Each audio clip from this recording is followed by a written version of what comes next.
Solid chicken খেতে আমাদের বাড়িতে কেউই পছন্দ করি না আমরা, তাই যখনই আমাদের চিকেন আনা হয় সলিড চিকেনটা রেখে দিয়ে এইভাবে চিলি চিকেন বানাই।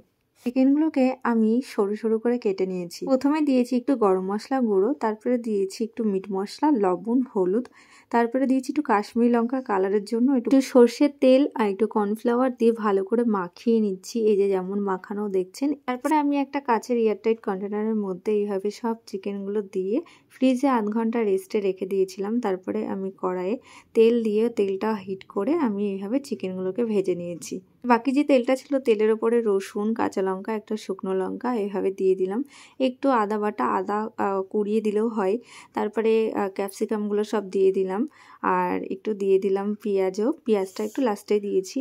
তারপরে আমি একে একে ভাজা হয়ে যাওয়ার পরে সস সব রকমের যেমন প্রথমে দিয়েছি tomato sauce, pizza pasta sauce, তারপরে একটু সয়া সস, তারপরে দিলাম একটু কর্নফ্লাওয়ার একদম জলে মানে আর কি পাতলা করে গলিয়ে দিয়েছি। একটু গোলমরিচের গুঁড়ো, একটু অরিগানো দিয়ে খুব ভালো করে আমি কষিয়ে নিলাম। সামান্য একটু জল দিলাম যাতে একটু মানে সামান্য একটু মাখা মাখা ভাব হয়। তারপরে একটু কিছুক্ষণ নাড়িয়ে সামান্য একটু গরম মশলা দিয়ে নামিয়ে নিয়েছি।